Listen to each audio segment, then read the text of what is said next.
Bonsai! Welcome to Friday, Eagle Fang Friday. My friends, C3, Grinders, Cobras, Eagle Fangs, and of course Miyagi-Dos. It's a great day. It's been a good week. Weather's been nice. I'm actually dreading a couple weeks from now because it's been so nice. I'll be on call. I got a feeling I'm going to get a lot of calls. That's what happens in spring.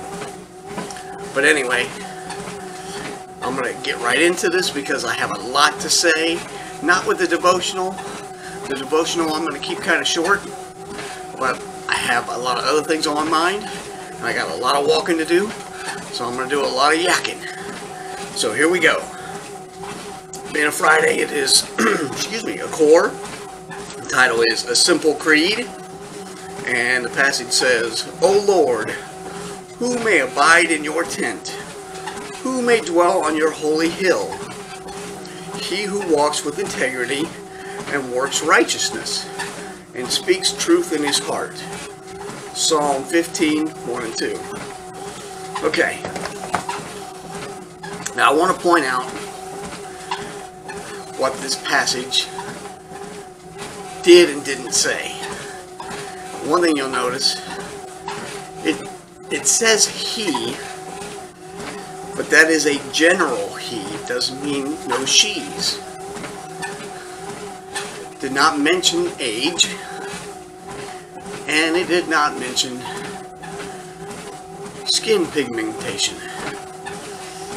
Everyone is invited and welcome on the Lord's Hill. Now, as far as integrity and works righteousness, that to me just goes along with, you do what's best and you do what's right. Tony himself goes on to talk about integrity and truth. Let me see what he says exactly. Keeping your word and living with integrity. And, he says that it's simple to state and to comprehend, not as easy to live. And he's absolutely right on that. And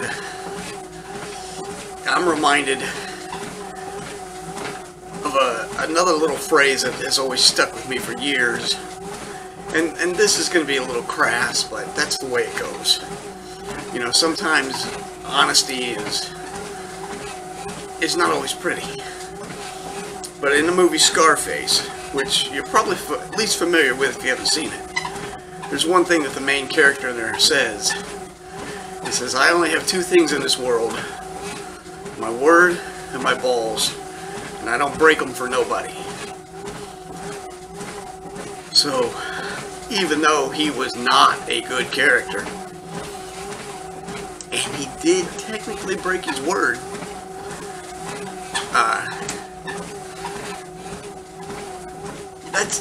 that's a good thought. Because your word, you've heard your word is your bond. And I know my own failings. Sometimes I've told people just what they want to hear because it's easier that way. Now I'm not talking about the old joke, do these pants make my butt look big? I don't say no just because it's not the pants that are making the butt look big. The butt looks big. No, it's not that kind of thing. But in our society, it can be hard to speak your truth. I mean, if you're on the right side, and I mean the political right at this point, and you speak your mind, you can very well face consequences. The actress from the Mandalorian got fired, and maybe I'm missing, but from what I saw that she said, it didn't seem that bad to me.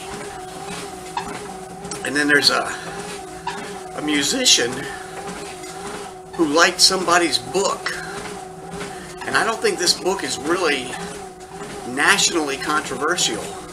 I think he he investigates Antifa, and he's very anti-Antifa, and he put his book out there, and this guy praised his book, and he's got to step away from his band. I don't remember the band name. I don't know who they are, but I did see that, and that is just ridiculous. I remember a few years back there was a wide receiver, I think, for the Bengals, who praised a book by Glenn Beck. And first off, I want to say I love the fact that a professional football player is reading books. I mean, how many of us read books?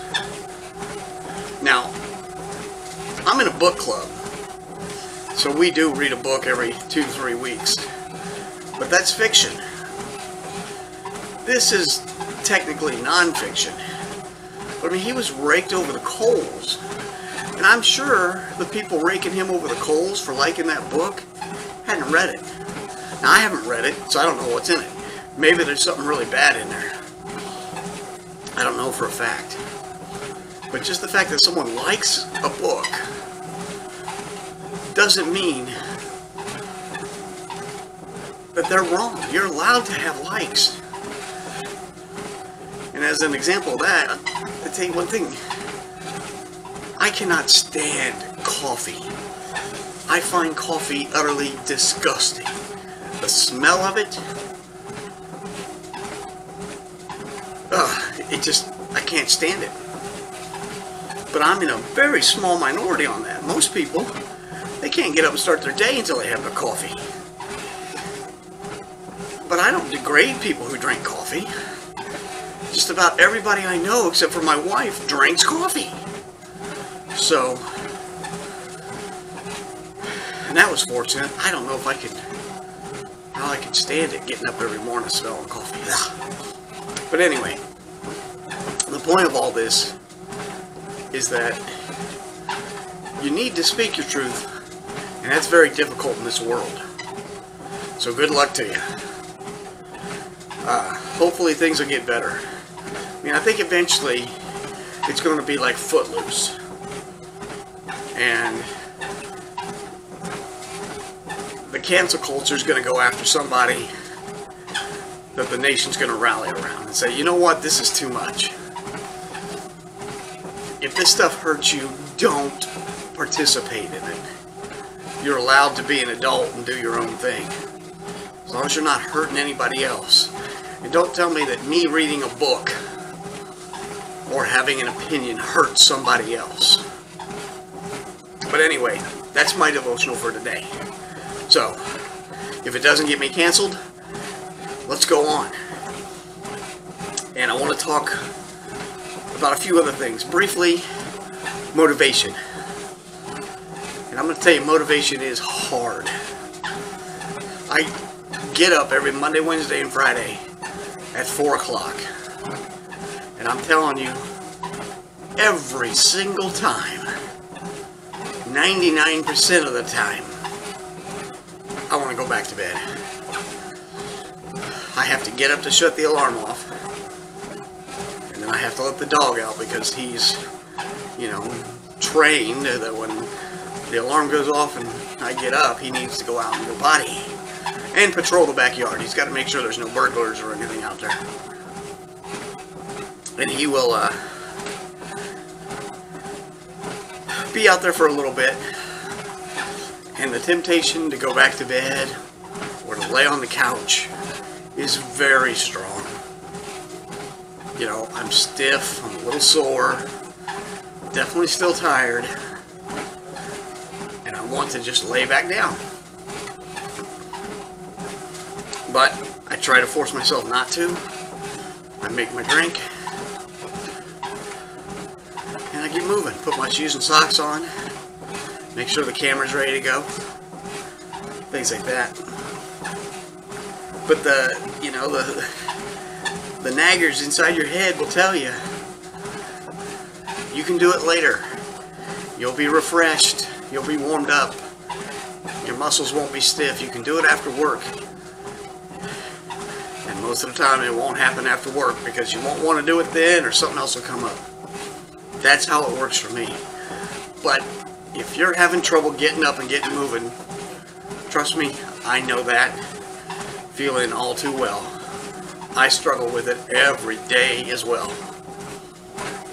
But on the flip side of that, once I get going, I'm telling you, after the first round, I am up and motivated and ready to go. You can probably tell, if you watch these whole videos, the difference between my energy level when I'm walking, especially when I start walking, and when I'm ready to do that third set. You know, the blood is flowing and I'm ready to go. Now to that end, I'm going to have to increase this even more because we tested last night and I earned my brown belt with a black stripe, which is getting up there. There's only a couple more to go before I'll get my chance at getting a black belt. And the wife, she's very supportive, and she came and she filmed a little bit of it. And I saw my sparring. And oh goodness gracious. You know, on the one hand, I try not to go all out because I knew we were going to do 3 rounds. I knew there was going to be at least 5 minutes of sparring. 2 2-minute rounds and at least 1 minute of combat sparring. And they pulled a switcheroo on me. They pulled a wild card. And we did a 1-minute round, a warm-up at half speed, right? And the thing with this is, I get winded. So I have to try and pace myself. But after seeing what she filmed, good grief, I am so slow. Everything is telegraphed. You know, when I'm out there with my sparring partner, I'm thinking, okay, I'm doing alright. Getting some kicks in there. And if this were an actual tournament, I could score some points. Now, admittedly, I hold back because, you know, my sparring partner typically is a young lady. And, you know, if I were to go full speed and full power, there's the potential of being a little rough.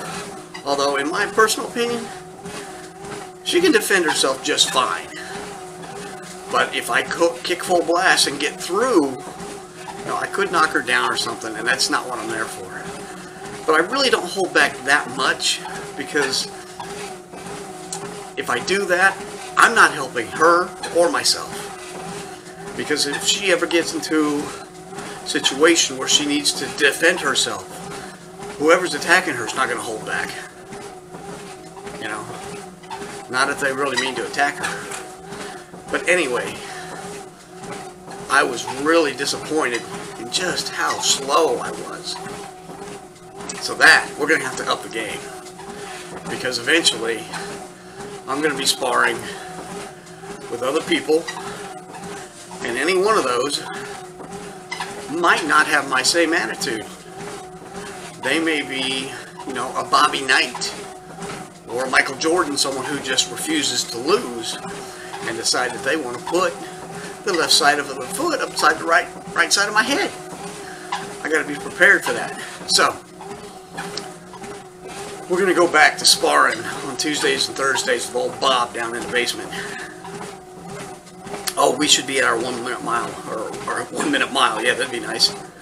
About our 1 mile mark. Yes, we are. So, okay, we're going to slow this down. We're going to shut this off, and we'll see you back in the Bat Cave for the workout. That's all I got for now. Bonsai. Bonsai. Welcome back, grinders. C3, Eagle Fangs, Cobras, Cobra Fangs, if they're a thing, and Miyagi-Dos. We're up to the 3rd set, and I'm really pumped. I'm doing something slightly different on the bicep curls. You'll see that when we come to it. I'm not sure if I like it.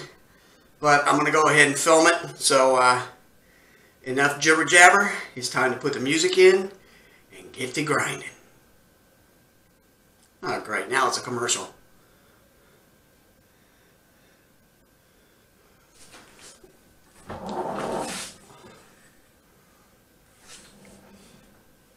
I am loving this tonal.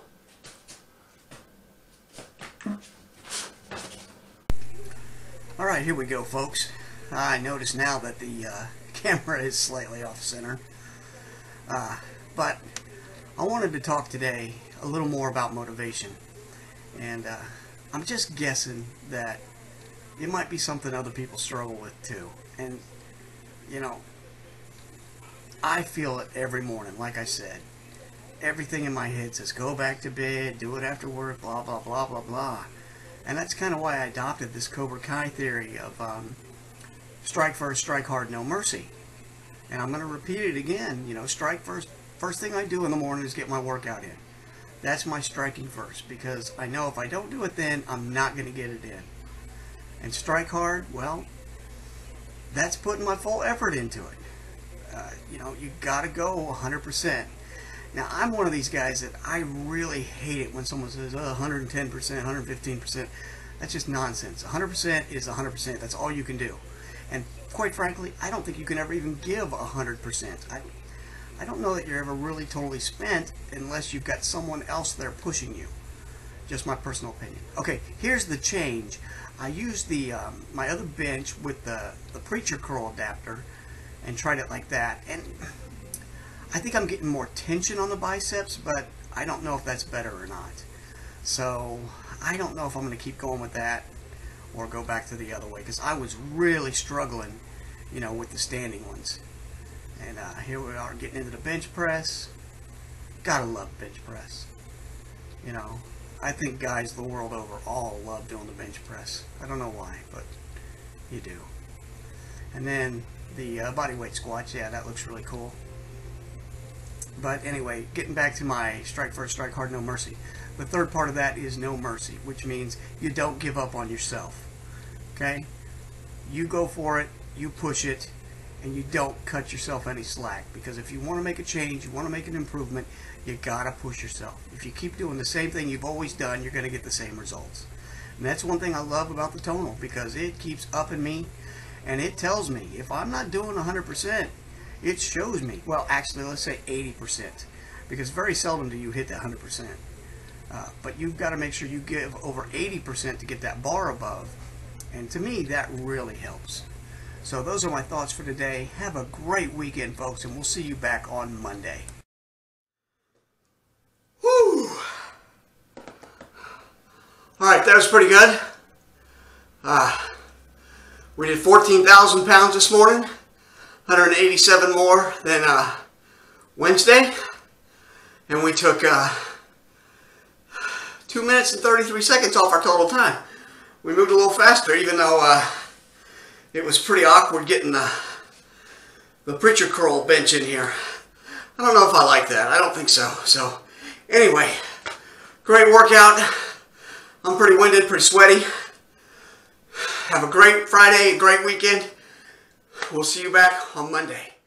Bonsai.